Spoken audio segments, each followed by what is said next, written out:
Following a long and strenuous journey, Kuwaiti women made history 17 years ago by obtaining their constitutional and political right and suffrage.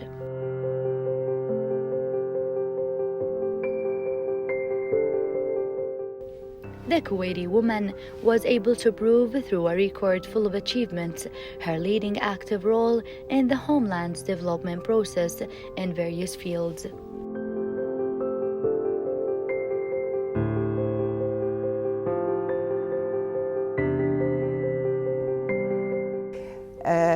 This is when we go back to any society. We all seek development, we all seek prosperity in our societies, whether we are developed or we are underdeveloped. But the issue is you can't develop a society with one branch, men. You have to have the female and the male in order to develop your society, in order to have a movement in your society to the better. Sometimes they look to any society, it's men issue. No, it's men and women. You cannot develop, you cannot prosper in any society without having both, we say both wings, in order for the society to fly toward the future, toward better future. Before the oil discovered in Kuwait, Kuwaiti women also had a role, even though the education is not up to the standard.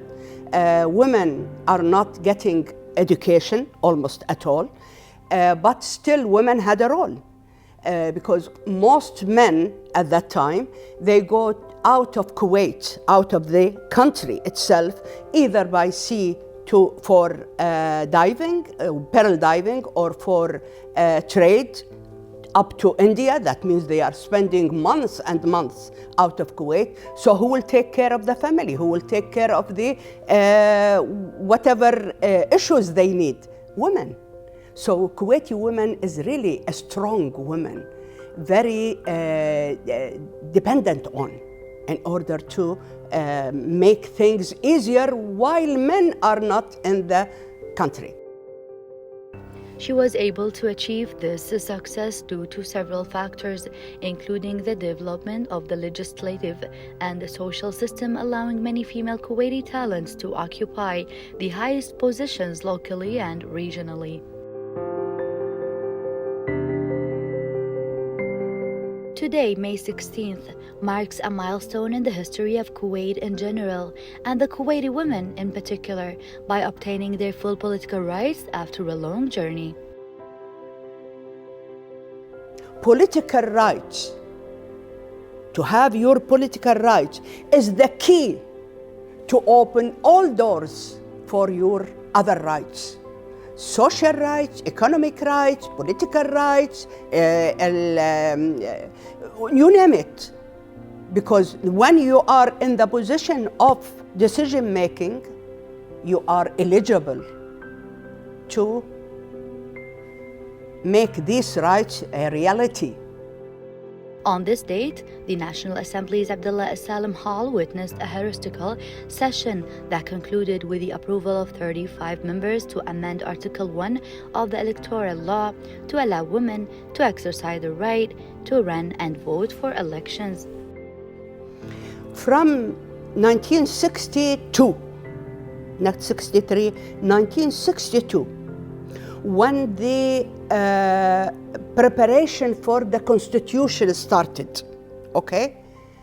Women were not taken seriously at all. And when they, at that time, when the electoral law was put, women was excluded from it. Article 1 says that electors are all men, all Kuwaiti men who are 20 years old. Where is the woman? She's not there at all. Not in the mind of those who put that law. Up until 1971. So from 62, the electoral law, 63, the first constitutional election for the first parliament, up until 71, women started to realize, some group of women, very highly educated, highly aware of the issue, they began to call for justice. They began to call for the adjustment of Article 1 and to let it read that all Kuwaitis, regardless men or women, are eligible to be elected from at age 21. So they present at that time a women's society led by Nouriya Saddani. They presented a shakwa, a claim in front of the parliament that we call for the adjustment and for rewriting Article 1 of the electoral law. At that time, definitely, the parliament and the society is not ready for such a request.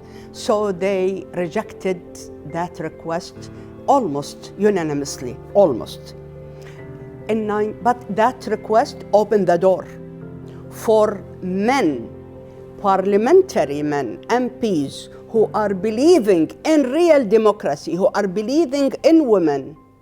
They present the first article in order to change the first attempt also to change Article 1.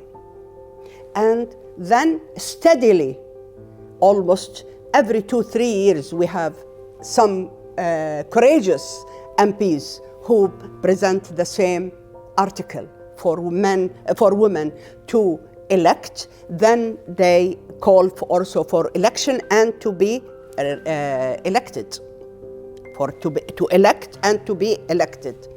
So up until the courageous step taken by Sheikh Jabir al-Ahmed, God bless his soul at that time, he presented the breakthrough decree that women should participate in election and to be elected.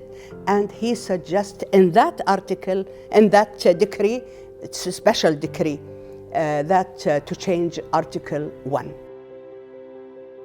After the decisive session, the late Emir Sheikh Sabah Ahmed, who was the Prime Minister at the time, announced that the government would appoint a female minister from their own word, expressing his joy with this remarkable achievement.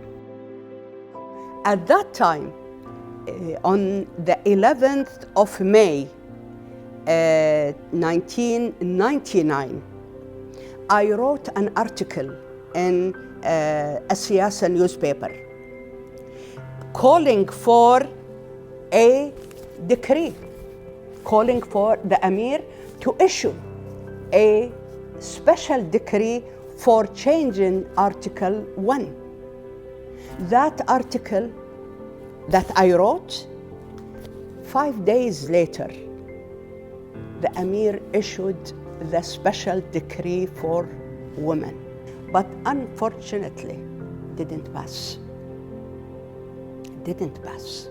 Of course, that was a great disappointment on behalf of women, of some women, I don't say all women, of some women who have high hopes that this is a breakthrough. 5 years later, on the 16th of May, 2005, the dream became true. The dream became true. The parliament passed a law to change Article 1 to be read as Sheikh Jabir al-Ahmed was hoping and was looking for, and to make election is the right of Kuwaiti who is 21 years old, whether men or women. A little less than 2 weeks after the history-making session, Dr. Masuma Al-Mubarak was appointed as Minister of Planning and Minister of State for Development Affairs, marking her as the first female ever to hold ministerial position in the Kuwaiti government.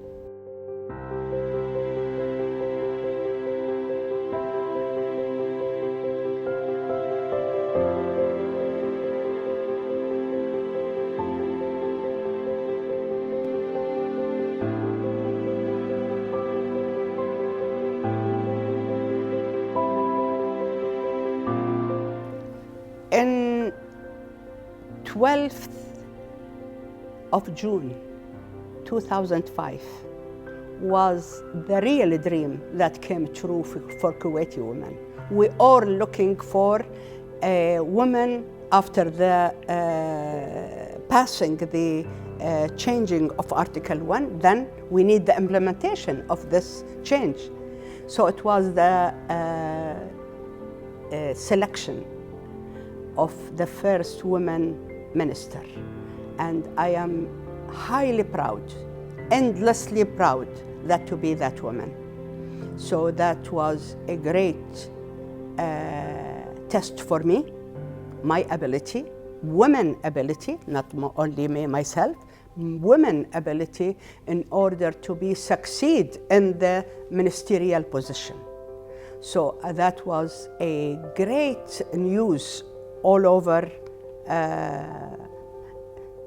for myself and for the whole country and even abroad. After that, in 2007, in 2008, I think, 2008, I resigned from as a Minister of Health. After 1 year, I decided to be elected. In 2009, I ran for election. And at that time, I like to show your audience my first brochure. My first brochure says, for those who doesn't speak English, Arabic I mean, حسن الاختيار يصحح المسار. When you choose right, the direction will be right. This is what I believe in, still I believe in. That's why in the second election, I insist that this is what should be. نعم, yes, to elect or to choose is the main recipe for readjust the path in order to have correct way. So these are really the things that I put it as a title for my electoral or election team, election pamphlets, and I continue on it. When we entered the parliament, of course, we were 4 at that time, 4 ladies. It was a great news all over the world, not only in Kuwait, it was great news. Throughout Dr. Al-Mubarak's scholastic year, she was able to excel and gain her PhD in political science with the support and encouragement of her friends and family. In 1983, Dr. Masuma was made chair of the political science department, one of the first Kuwaiti women to hold such a position, and later held visiting appointments at the University of Denver from 1986 to 1988. And at the University of Bahrain from 1990 to 1992 during the Iraqi occupation of Kuwait. In the midst of her academic duties, Dr. Al-Mubarak also found time to write regular columns for several Kuwaiti and Gulf newspapers. Dr. Masuma also held membership in the Graduate Society, the Economist Society, the Journalist Society, and the Kuwaiti Cultural Women's Society, in addition to activities in promoting women's rights and human rights in the developing world. We had the first women committee in the parliament. I had that committee. We were the 4 members in the committee. In June 2005, the Kuwaiti government took its first step, in enabling women to secure their place on the political map, with the selection of engineer Fatma Saoud Al-Sabah and Fawziya Muhammad Al-Bahar as members of the Municipal Council. And then in April 2006, Kuwaiti women exercised for the first time their political right to run for elections and vote when Jinan Boushehri announced her candidacy in the supplementary elections to the Municipal Council. After the establishment of women's political rights, the 2008 National Assembly elections witnessed the first real trial for women, as 27 women announced their candidacy for the first time. However, none of them were lucky enough to win. However, in the 2009 parliamentary election, Kuwaiti women unveiled a heavy surprise after announcing the victory of 4 women: Mahsouma Al-Mubarak, Salwa Al-Jassar, Rula Dashti, and Asil Al-Awadi. As such, Kuwaiti women continue to participate in the country's political process, since the presence of women in the political arena was finally sought and granted. Kuwaiti women have long been recognized as pioneers with a voice in social, political, intellectual, and cultural fields throughout the country's history. From the first female university president to editors-in-chief of major newspapers, magazines, and multimedia outlets, Kuwait has always been an advocate for women and their unique talents.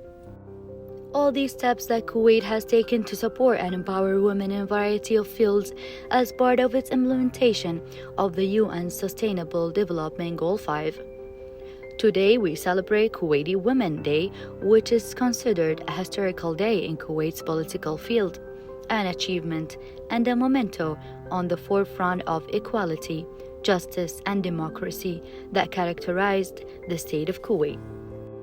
Kuwait celebrates this occasion with the slogan of solidarity in support of women and to mobilize efforts to stand up against violence and all forms of discrimination against women, to move toward empowering them and to prove their evident mark in the field.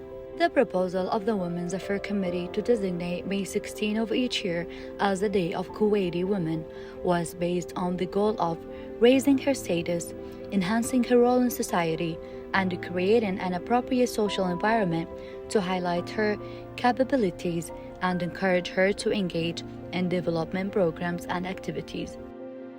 With the start of the Riances, Kuwaiti women began to pursue academia inside and outside the country while supporting their male comrades in working in various fields. The approval of the Council of Ministers on May 16 of every year as the Day of Kuwaiti Women comes in recognition of her and her role in the development process and her empowerment to participate in the decision-making.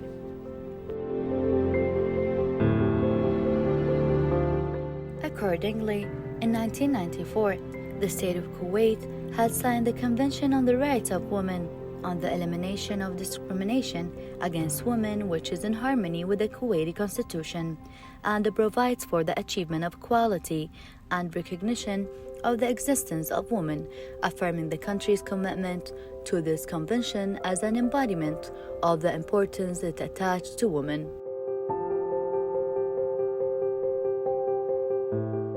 Kuwait's constitution stipulates that equality in Article 29, which said, "The people are peers in human dignity and have, in the eye of the law, equal public rights and obligations.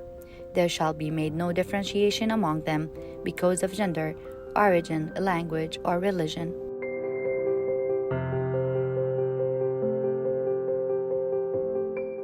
Moreover, the United Nations 2030 Sustainable Development Plan includes articles specific to women, and the state of Kuwait has observed and achieved these goals so that Kuwaiti women can assume decision-making positions and strengthen their status at all levels.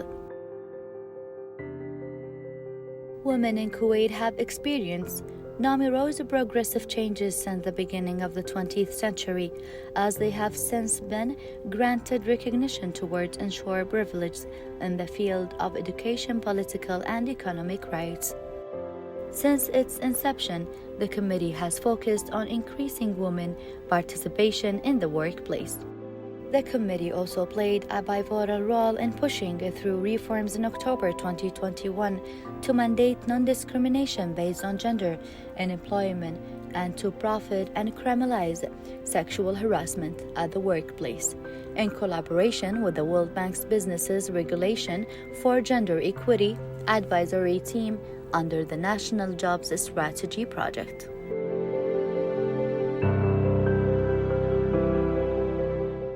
As of 2020, the Global Gender Gap Report Index ranked Kuwait third among the Middle East and North African countries for gender equality.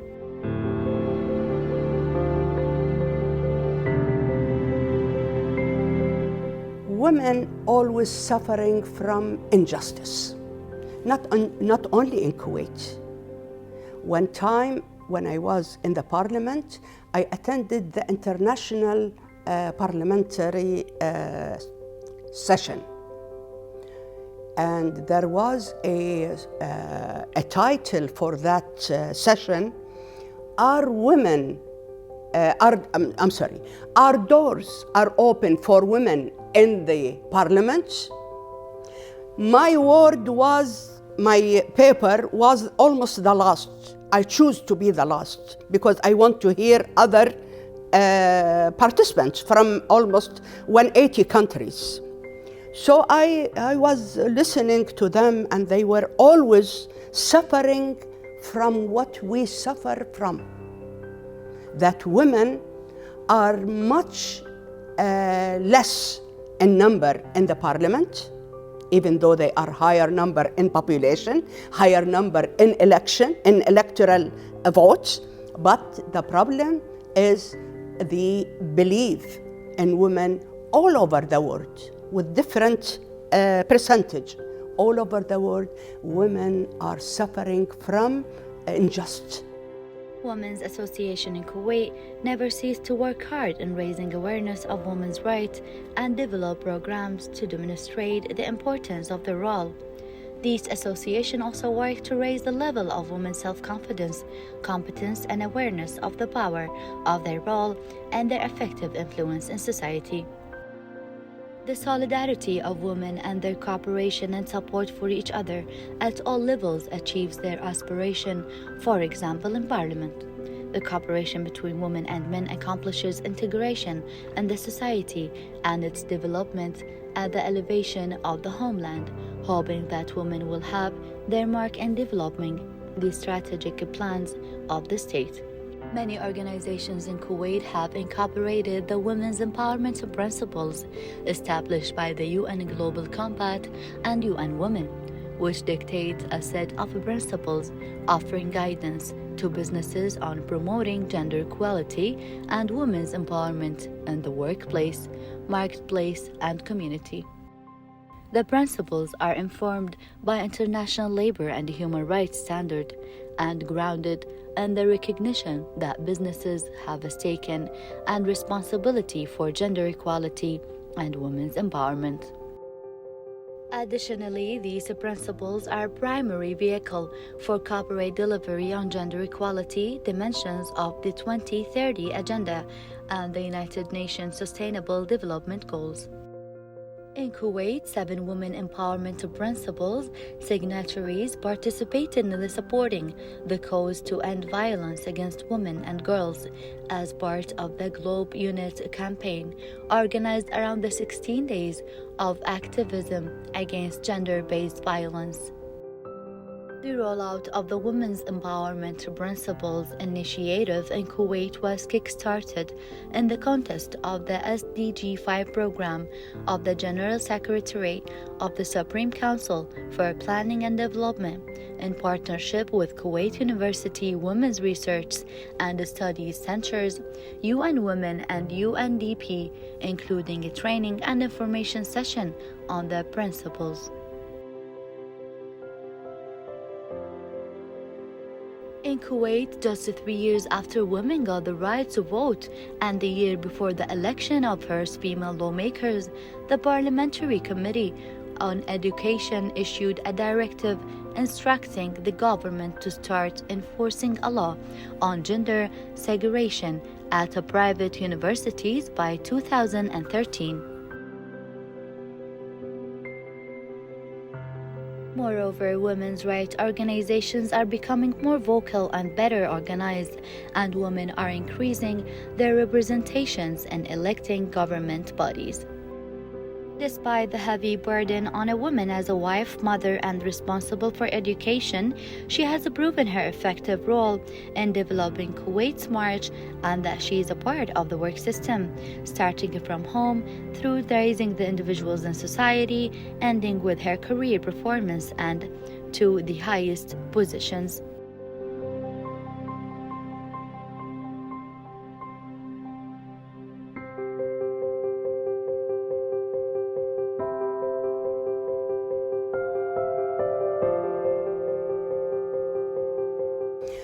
In the 30s, early 30s, regular schooling started in Kuwait. And of course, understandable, for men first, then followed by women in the late 30s, about 36, 38.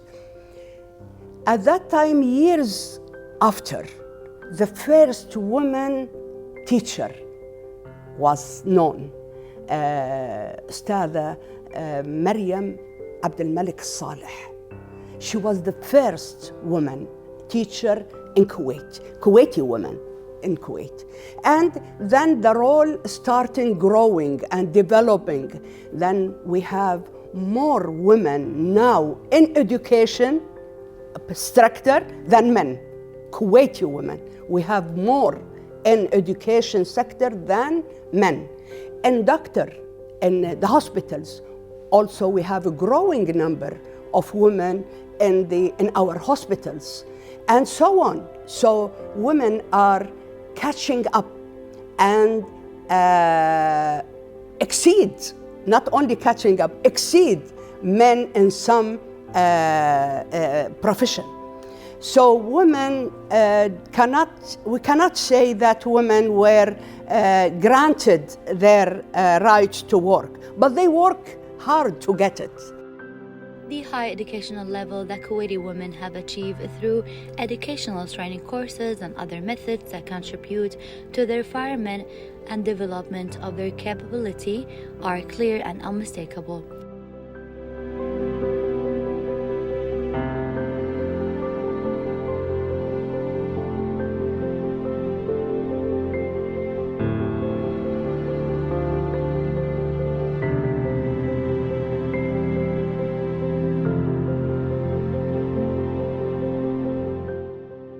Kuwaiti women insistence on employing this knowledge, practical skill, knowledge and accumulated experiences in her work and the development of her country in various fields.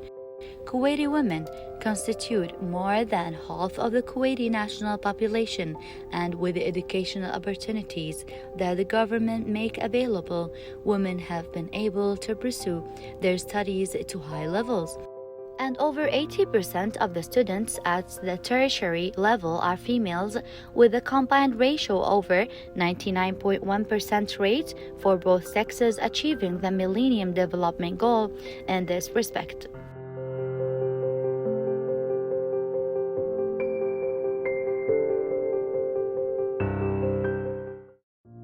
While Kuwaiti women celebrate their day-to-day, they proudly recall the role of Kuwaiti women during the Iraqi regime occupation following the invasion on August 2, 1990.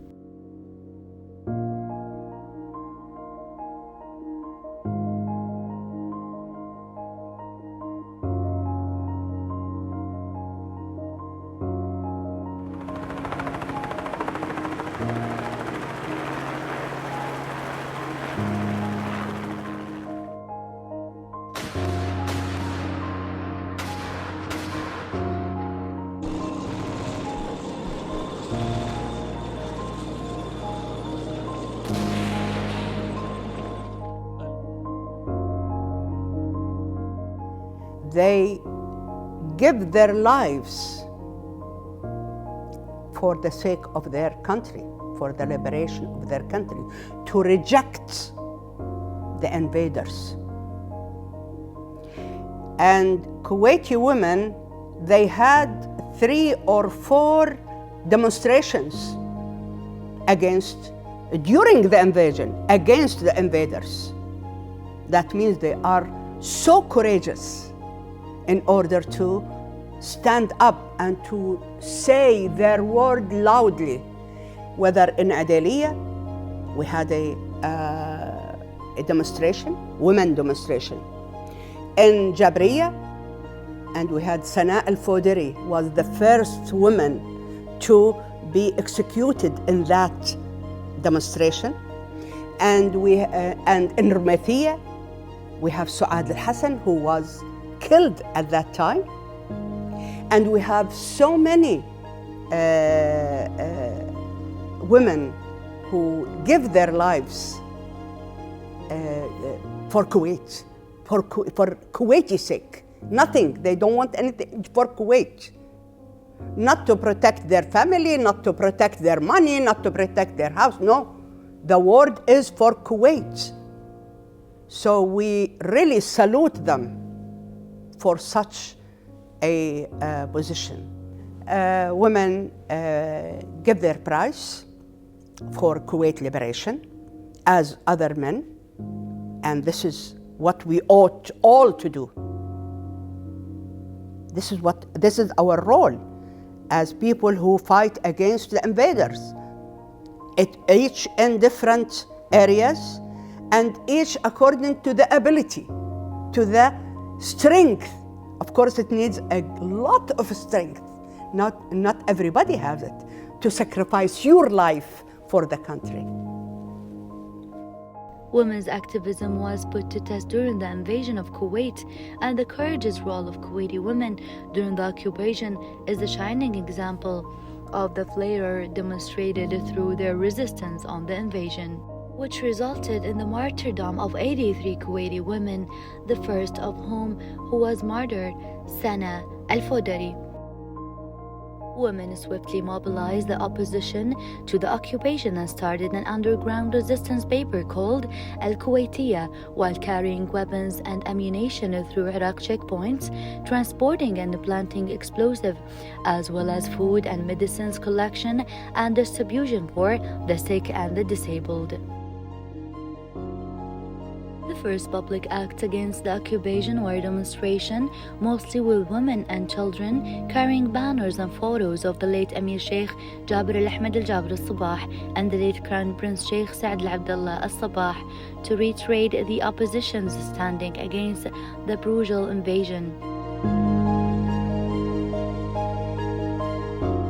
Meanwhile, the courage of the ordinary Kuwaitis is transmitted by people like Wafa al-Amir, Suad Hassan, and Asrar al-Gabandi were critical in keeping public opinion focused on the matter of human rights.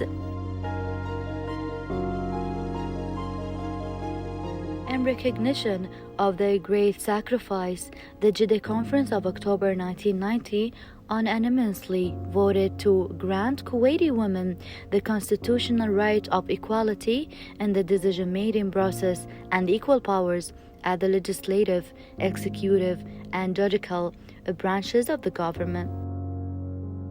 Following the liberation of Kuwait from the Iraqi occupation on February 26, 1991, Sara Akbar was the first Kuwaiti petroleum engineer to participate in the extinguishing wildfires that were set by the Iraqi troops before their withdrawal from our homeland. Engineer Sara played a distinguished role with the firefighting teams in extinguishing the fire of more than 700 oil wells that were burned by the Iraqi invasion forces. Women in Kuwait stood on the front lines among health workers, engineers, and all volunteers to face the COVID-19 pandemic in the beginning of 2020 and the challenges it resulted from. Most women were kept at home, so they have to protect their family. They have to take care of their families, okay? So this is a great role. Nobody talk about it probably, but this is a great role to keep the kids for 1.5 years in the house, even education online. So it is a heroic job that she did. Of course, I hope with the men around them, but mostly the women. This is her role as she understands it. But also we had women who volunteered in all aspects, everywhere. They were volunteers, even in co-op, even in hospitals, even in wherever. They are with men who are volunteers to do the job. So, also doctors, women doctors, they never said that we are women and we have children, we have family, so we have to keep ourselves at home. No, we didn't hear one single case of women who excuse herself or ask for exclusion in order to stay at home. From the first moment of the response to the pandemic, the role of the women has emerged, as volunteers contributed to the random sweep campaign of the Ministry of Health, in addition to their role now in the vaccination campaign. And food security was another field that women have proven their worth, in addition to the humanitarian and charitable work, which was another getaway for them to contribute in addressing the pandemic.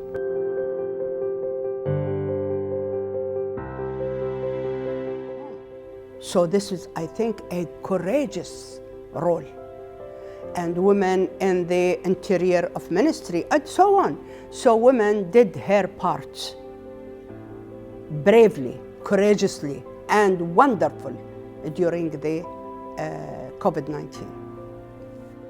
These harsh times precede a groundbreaking move to allow women to serve in judiciary field for the first time in the history of Kuwait, which was achieved when His Highness the Emir Sheikh Nawaf Al Ahmed Al Jaber Al Sabah was a deputy emir in 2020.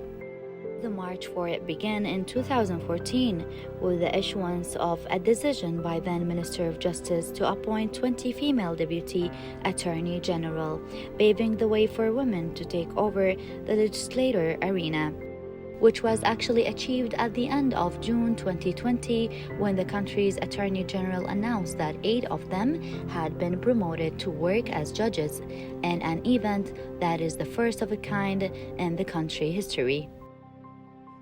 This is a chapter of women suffrage in Kuwait that lead to other demands for women. We still need so many things for women. Of course, after gaining our political rights, we were looking for the judiciary sector. We were in the executive, we were in legislative, then judiciary. So we were calling for it, having open doors for women to be a judge. Of course, it was rejected so many years, up until 2015, There was a decision to accept women in the Niyaba al-Amma, in the General Attorney, I think it's in English. I don't know what they call it exactly in English. But anyway, it's a position that will make her eligible, make those who are in Niyaba al-Amma to be eligible to be judged after a while. So in 2015, the first group of women were accepted as Niyaba Amma. Then 2020, the first 8 women became judges. 2021, 7 more became judges. So this is a development. Yes, it comes very late, behind almost all the Gulf countries, but we are there now. And we are looking for more and more women to be judges. Not to stop it, to be more judges. Through through their long struggle, women would not have achieved this success without the caring environment represented by legislation and social system, while the climate of political and economic freedom that Kuwait women enjoy gave a great confidence for them to share their work with all fields. On the economic front, women continued to support the country development effort in the various positions they occupied. Forbes magazine's list of the most powerful businesswomen in the Middle East for the year 2021 confirms the distinction of Kuwaiti women. With more education and willingness to take risks, women have recently been progressively seeking employment in the private sector. In addition, there is now a budding community of female entrepreneurs that is making progress in the private sector. Some have gone into international business and are slowly changing the image of the Kuwaiti woman to one of successful entrepreneurs. Also, despite the challenges posed by the coronavirus pandemic, 5 Kuwaiti women ranked in Forbes magazine's list of the most powerful businesswomen in the Middle East 2021. The celebration of Kuwaiti Women Day this year is the second during the reign His Highness the Emir Sheikh Nawaf Al Ahmed Al Jaber Al Sabah, who assumed the reign of power on September 29, 2020, to complete the process of construction and development that the country witnessed after independence. And for the past 2 years, Kuwaiti women are continuing unlocking their potential and accomplishing new achievements. The era of His Highness the Emir, who is considered the best advocate for women, specifically since the Kuwait Vision 2035 focuses on its goals on empowering women. The 2035 Development Plan focuses on empowering women indicated in the state of Kuwait signing the 2030 Sustainable Development Goal of the United Nations, the fifth of which relates to equality between men and women. So women empowerment. Women empowerment is not slogan. It's not a seasonal issue that we talk about in Women's Day or in Kuwaiti Women's Day. No, it should be as a strategy built on vision for women, for the society, built on vision and policies and programs in order to move the society forward with the help and with the work of both men and women in all sectors. This is women empowerment. May 16 marks a milestone in the history of Kuwait in general and Kuwaiti women in particular by obtaining full political rights, which came after many years of requests made by Kuwaiti women and with the support of many national figures.